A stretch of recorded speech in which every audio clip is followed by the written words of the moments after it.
Hello! Welcome back to Couple of Games. We have to edit this. And I actually have my computer set up so that we can edit it. And it'll be fine. But we have to do it. But we actually have to do it. And that's the problem. I'm Ivy. I'm Gabby. And I today almost forgot to do that. we're playing Bloodborne. Well, Ivy's playing Bloodborne. I'm laughing gonna at hit her new as she game. dies. I'm new gaming. Okay. So I'm going to let this play through. We're not going to talk a lot about this right now. I'm going to do a quick caveat. I have beat Bloodborne once. I've started a new game and been unable to beat the first boss. I also have a lot of experience with the Souls series. So this will not be your typical game grumps. I don't know what the shit I'm doing. This is somebody who... I know what I'm doing. I know a little bit of the lore. I love the movement in Bloodborne. I'm just really bad at it. Also, shout out to Game Grumps because you guys are awesome and yeah, So you're I'm the gonna... inspiration for all this crap. Well, some of it. I mean, Most extra of it. credits also played an inspiration for me wanting to do it. Oh, this is blah blah blah words. So I like the skill builds because I'm weird. What's professional? Oh, high endurance. I love endurance. Oh, but that one's good for endurance too. So I personally prefer playing skill builds, or dexterity builds as they're known in the Souls series, which have almost always been weaker than the strength builds. There. But I like them. Okay. You're going. Yeah, I'm gonna go with the troubled childhood. I find that in Bloodborne in particular, the endurance is much more required. It's kind of like when you make a character, you want them to have the shittiest background ever. Yeah, Those are the Bloodborne options. the professional is not bad, but so But that the opening. professional is like Sasuke. You got everything right going for you, and then you wake up in a nightmare. Yeah, so the opening was actually referencing that we're in what's called Yharnam. Yharnam is a city. They do blood ministration, which we're gonna have happen right now, because we've completed our contract. So this guy is what's his name? I don't fucking know. I can't remember. You meet him not too long from now, anyways. He's actually, spoiler alert, the final boss of the game, technically. No, he's not. Yeah, he is. No, it's not the same guy. Are you? Yeah. I'm pretty sure he's the final boss. No, I'm pretty it's not the same guy. He's the guy in the wheelchair. There's nobody else you see in a wheelchair in the There entirety are of... plenty of other guys you see in wheelchairs. Sorry. They're just dead. No, that's not true. There's the one guy you see in a wheelchair. But Elsewhere. he's not the first hunter. I... The first hunter doesn't have that voice. You're right. Okay, The first fair. hunter doesn't have the bandages over his eyes, and the first hunter's hair is not that scraggly. Alright. So, It's not. That this is the blood ministration. so fucking creepy. I know, it's great. awesome. I love it. I am capping out the audio on this. Bitch. This is all hallucination. This is the blood ministration. The blood ministration is a rite that hunters of Yharnam undergo. We've now become a hunter of Yharnam. Is that... is the entire room now covered in blood? No, this is all hallucination, except for No. maybe Like, these... in the hallucination, is the Yes. entire floor No, now not all covered of in it. blood? See Okay, over this no. side isn't, and that side that had pooled, there's a little bit in the edge you can see where it's not. Creepy, don't eat my face. Oh, you're eating my face. No, Hi. they're talking to me. So those are the messengers. The messengers find, You found yourself the doll. I love the doll. So, Good messengers. so we're in Yosefka's clinic now. It's very Russian. Or like Slavic in Yeah. its naming. Yeah, it might be. So, Especially in how you're saying it. Yosefka's. Yes. So It this very is... much reminds me of our, 3 online lessons of Russian that we took And Fair. then life devoured us and our souls. So I'm gonna really quickly. We're in. Oh right. Control scheme's completely different from Dark Souls. Sorry, I've been playing a lot of Dark Souls lately, so it's gonna take me about 3 deaths to get back used to the Long difference. story short, you get to watch Ivy die a lot. Yeah, I'm gonna die a lot. So these are the messengers. They're cute. They are adorable, and everybody has different. They're also kind of creepy. Handwritten scroll. Seek pale blood to transcend the hunt. Oh, okay. So that's referencing something you learn about a little bit more later on. This game takes a lot of Lovecraftian influence. I wouldn't say it's a Lovecraftian game. Personally, just the monsters and some of the lore background is Lovecraftian. And Why did I think that that wasn't a stairwell and that it was an edge? maybe because stuff is weird. Give me a moment. Maybe because you've been playing a buttload of Dark Souls, and usually the stairwells are a little bit better lit. Yeah, that's the biggest issue I have. And with instead of made of dark wood, they're made of bright stone. Yeah. That's the biggest issue I have with Bloodborne is the lighting is really, really dark. I love the lighting. It actually makes it more difficult. Alright. So, I have 2 options See, he's here. eating the guy. I have 2 options here. I can try to kill him with my bare hands, or I can say, yeah, no, and run. I'm gonna do a little bit of both. Try and beat the fuck out of him. See, this is the thing I like about Bloodborne. When you lock on to an enemy, you do this sidestep thing. The movement in this game is so amazing. Because you're supposed to die here, right? Yes.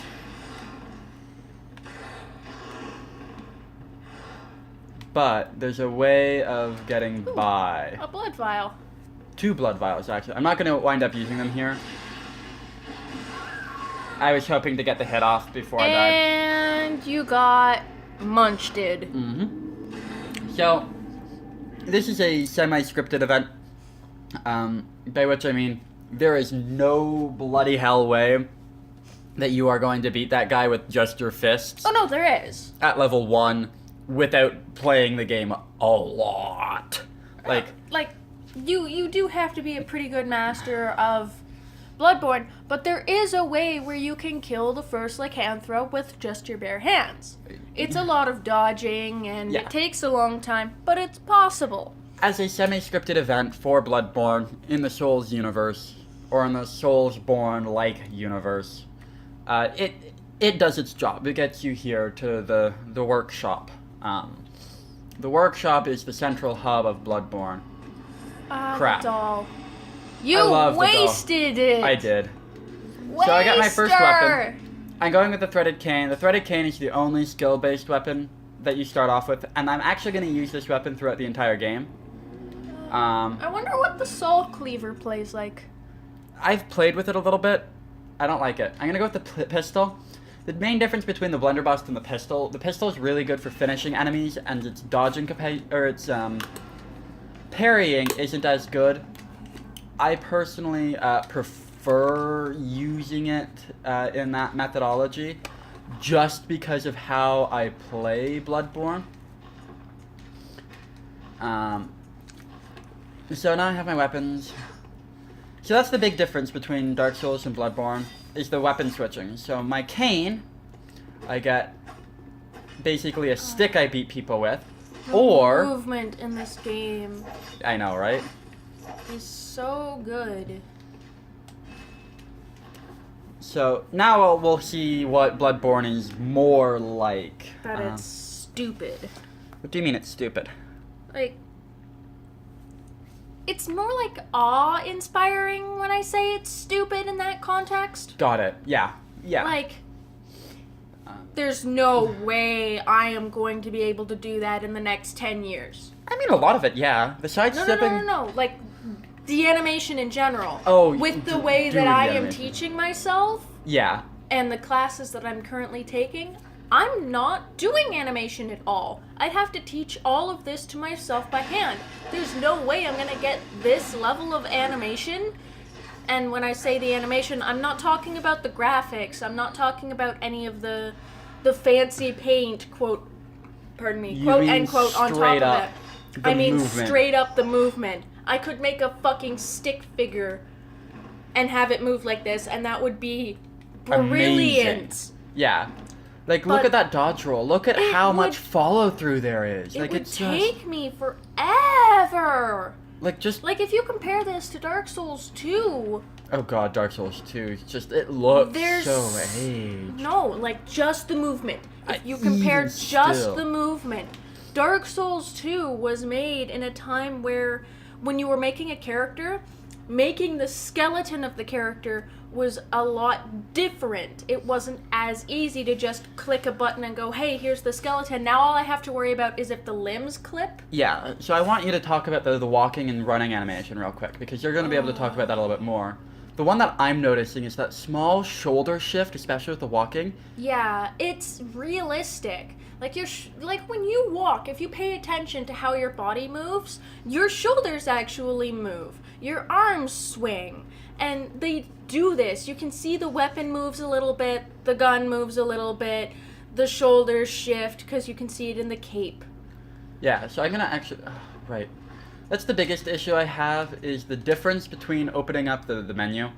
Oh my god, you're so skinny. Yeah, but like, look at that shoulder. Yeah, you can move. You can actually see that they put a lot of work into the skeletal structure of the character. So I do want to show the dodge roll off, because I was noticing, like, so I have a little bit of experience with parkour. No, the head arches away so that it's not in the way of being hit. That follow through to the side that you're not landing on. You land on your shoulder, which is the way that you're supposed to do it. And look at that follow through when you get back up. It's a natural roll. Maybe not quite as forward. You see a little bit of a skip back with the legs at the very end there. Notice it skips back just a touch. Because you'd still be crouching. You'd get up onto your knee and then stand from a roll like that. Yeah. It would be, a couple of moments more. Yeah, and the one leg that goes from curve to straight, I'll try to, when we edit it, we can slow-mo it, so we'll do it real quick here. It snaps back really quick. Yeah. But they do it so well that it's not hindering the game at all. It doesn't clip through the floor, it doesn't clip through any of the other parts of the body. It just kind of disappears for a moment. Yeah. And that's the other thing they do really well. You clip through the stairs, but then they use animation techniques to make it so your feet land on the stairs afterwards. I can't remember the name of it.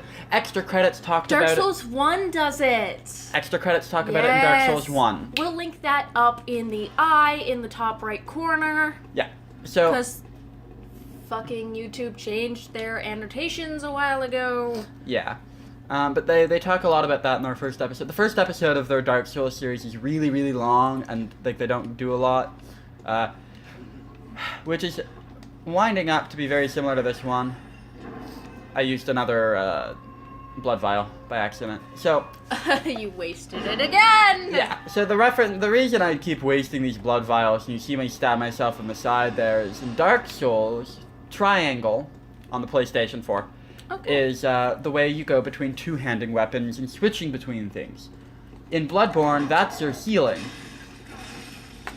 It's kind of awesome that you're fucking it up. Oh, yeah. Ooh, warm tea.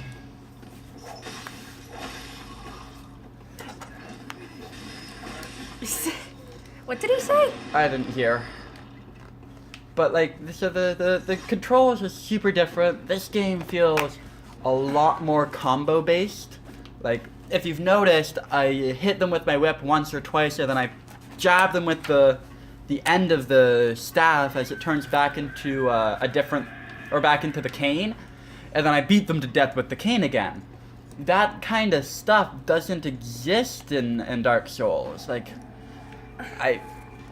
I think the closest weapon I've got, or I've played with, is the Warden, or not the Warden Twin Blades, the starting weapon for the class I always play. So great. And this one, again, they do a brilliant job. They have this guy hidden behind these coffins and stuff, and he jumps out really early, because this is the early area. They're showing you, hey, look, later on, this kind of crap's gonna happen to you all the time. Mm-hmm. So it's the same as like when Aaron does his sequelitis. how he talks about the game teaching you. Yeah, and From has been phenomenal at that. FromSoft has been amazing at the game teaching you. I'm gonna reference Dark Souls 1 here. They give you that first boss with that crappy-ass weapon, and you can't kill him. Well, you can. It's possible, but it's incredibly difficult, and you instead decide to run for through your the fucking side life. passage. Yeah. From has always done really phenomenally at showing you what they're going to do to you later. Recently in Dark Souls 3, I was standing at the area after the second, technically, boss, after killing Vort of the Boreal Valley, who we'll see if we try to do a Dark Souls playthrough again. We've tried 2 or 3 different times now to get it done, and it hasn't worked. We've tried it twice. And we've gotten through, 13 20-minute episodes, and then it's just fallen off the side of a cliff. Yeah. But I was standing there, and I was pointing out all of the different next areas that we go to later on in the game from this cliff.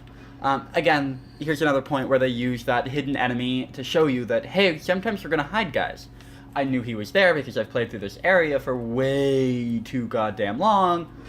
Oh, I didn't even see him. Holy crap, I'm blind. Alright, that's good. So this area, there's 2 ways of doing it. I can either fight all of those guys, or I can ignore all of those guys. I tend to prefer ignoring enemies. But that's because, I'm used unlike to it. Dark Souls, Bloodborne has a little bit of a different style of battle. Yeah. Even in Dark Souls, I avoid. It's less forward than Dark Souls.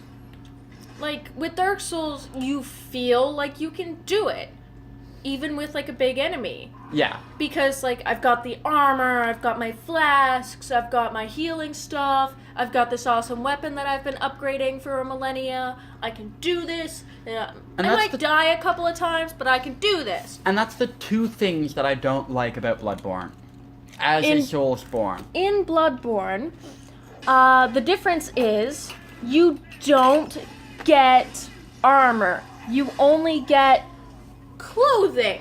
I'm not even... That makes sense for the world. The 2 that I don't like...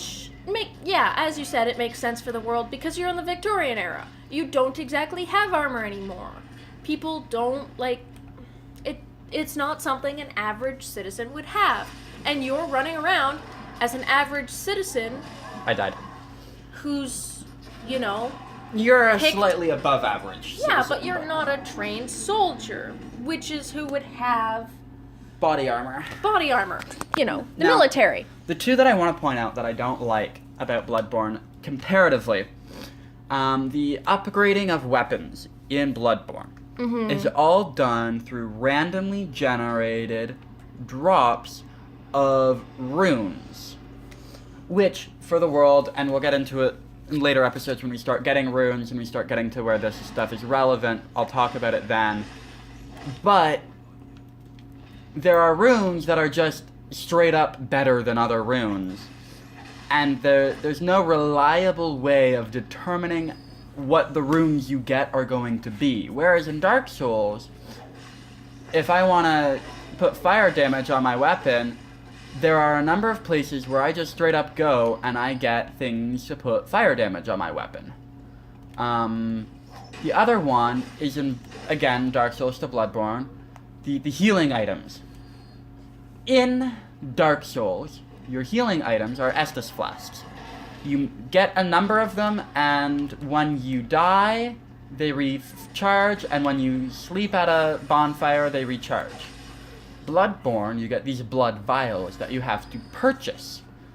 And it makes the game use your blood echoes a lot more, which, granted, is something that I found in Dark Souls. I'm not using my souls a lot, and there are times where I've been, okay, I just lost 2,000 souls, or, 1,300 souls, or what was the most I've lost? Oh, 30,000. Oh man, I just lost 30,000 souls. That's a darn shame. Oi. Yeah. No. We've hit the... I'm gonna kill this guy because I want to show off this fight. So this fight is the first time they pit you against an enemy that is significantly stronger than you. They You're give you not the pulling tools. him. He's kind of just standing there. Okay, there we go. They give you the tools on how to do it. Right behind him is the fire weapons that he's weak to. Visceral! Yeah, okay, so this is the other thing. You stab him in the grundle. That's the other one. Visceral attacks versus backstabs. Nah. Talk about it next episode. Alright. Next time, Pause. we'll talk about visceral attacks versus backstabs. Well, on the next episode of Bloodborne, because we might not upload the second episode of Bloodborne right after the first episode of Bloodborne. So, we will see you the next time we upload a video. Bye-bye. Bye!